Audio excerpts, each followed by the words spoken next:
हम आप सबके भाई, आप सबके बेटा गायक मनीष तिवारी आज हमनी के मुकाबला मतलब हमार मुकाबला देवेंद्र यादव भैया से हो रहा बा,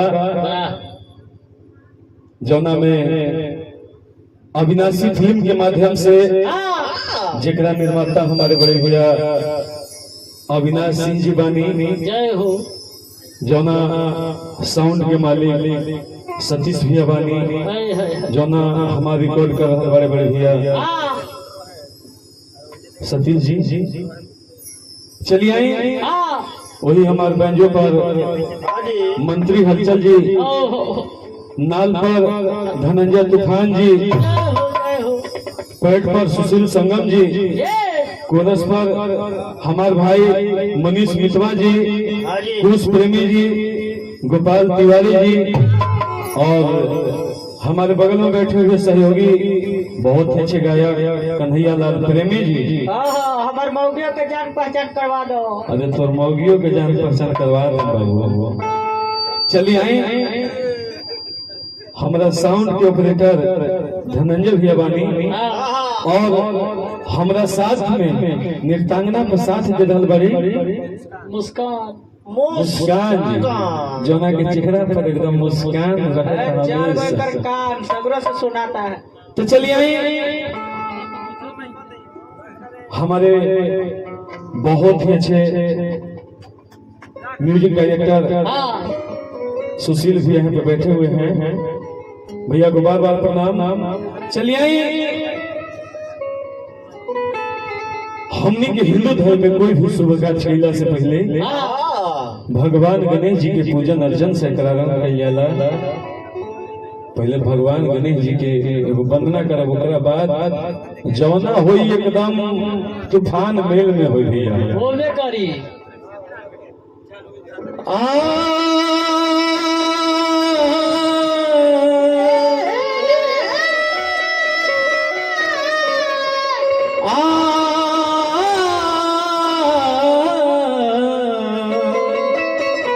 लाल होठवा से आले तर से ललैया हो कि रस चुएला कि जैसे आमावा के मोजरा से रस चुएला हो कि रस चुएला।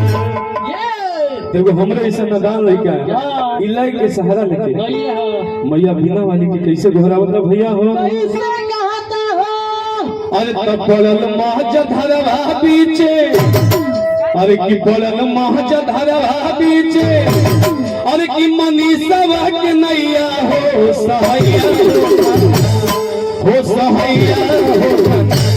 मैया बिना बजबैया हो सहैया हो सहैया हो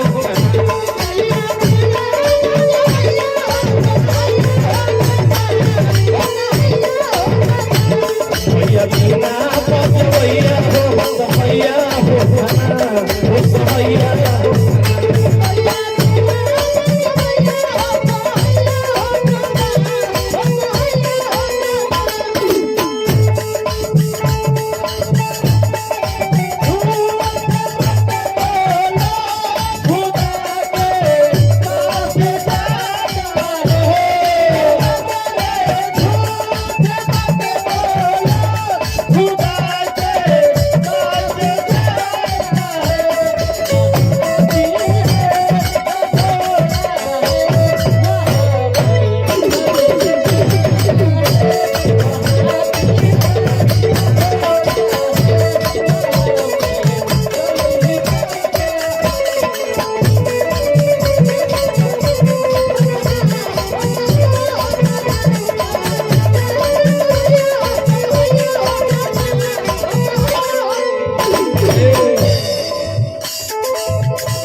जान मंत्री भैया जान जाए एक समय के बाद रहे भैया, एक समय के बाद रहे कि हम और देवेंद्र भैया दोनों साथ में संगीत के क्लास करत रहे हाँ और वो क्लास में जाना था हमारा पिंटू भैया, सुशील भैया, कन्हैया भाई, मनीष भाई, कुश भाई, धनंजय भैया, मंत्रियों भैया, शशियो भाई सब रहलन। आ हमरा संघातिया कलाकार गोपालो बाबू रहलन। वो शौचालय में हरती। तो जान जाए संगीत के क्लास में हमने गई पहले एडमिशन करावे तो जाना था देवेंद्र भैया कहा तरह ए मनीष बाबू मनीष बाबू अब बोल रहे थोड़ा पहले तू ही जाना इंटरव्यू दे के निकला धन्यवाद भैया कहला ए मनीष बाबू बोल रहे बाबू का बात है? तू गायक है तू पहले जाहू ना तने देख काका जी पूछत अरे जाओ ना हमरा मजाक लगा। अब सब कोई हमरे कह देलन हम कहनी कि चल जौना चीज होई देखल जाई जा बोली पहले क्वेश्चन नहीं हमरा से पहला क्वेश्चन पूछल गई कौन क्वेश्चन हो कि अच्छा रहुआ बताई कि नाम का है का हम कहनी कि गायक मनीष तिवारी तो आधार कार्ड पर है तो हमके आधार कार्ड पे नहीं है हमारा कलाकार कार्ड पे है क्योंकि हम आए हैं यहाँ संगीत की कोचिंग कर अच्छा कोई स्कूल में एडमिशन कराने नहीं गए ठीक है। अच्छा चलिए बहुत बहुत अच्छा बात। पहला क्वेश्चन बताइए कि हमारा देश कब आजाद हुआ था? कब आजाद हुआ? कब हुआ? 1857 ईस्वी में काम लगा और 1947 में पूरा हो गया। निकाल तो नहीं गला ठिया है तेरा बुझे में कर दे कर दो तो कब आजाद हुए ना हो गया तो मैं ब्याज का वही न समझावे। अरे तो सुनबो पहले बतिया तब ना पहला ही तुमने है कहे एक मेरा पुल में जहाल थी। फिर दूसरा क्वेश्चन हमरा से पूछल गई कि अच्छा मनीष जी बताइए कि हमारे देश को आजाद कराने में किन किन व्यक्ति का सहयोग था? तो हम मैं जना के नाम बता देंगे महात्मा गांधी, डॉक्टर राजेंद्र प्रसाद, खुदीराम बोस, मैं जना के हम नाम बता देंगे। कहलन कि अच्छा लास्ट क्वेश्चन बताइए। कहलन कि आसमान में तारे कितने हैं? अब हम तो कहने कि भैया ये तो वैज्ञानिक पता लगा सकता है। तो चलिए तीनों क्वेश्चन सही है आप जाइए। हम जैसे ही निकली तो सब कोई शांत था जैसे कहल जाए कि हम शांत एकदम। लेकिन पता ना उनका लगी थी कि पागल कुत्ता काट ले तार दुगोला गावे नहीं पहले तो देखने की फटल बांस ऐसा फिर वही बात पागल कुत्ता काट ले है इनका। कौची पूछला सुन आप फल्ला कौची पूछला सुन हम कहने की तजे हमरा से पूछना तो वही पूछता आज न जाना था हो मैट्रिक एग्जाम हमने देवे गेली है तो सब लइकन के एक एक क्वेश्चन है।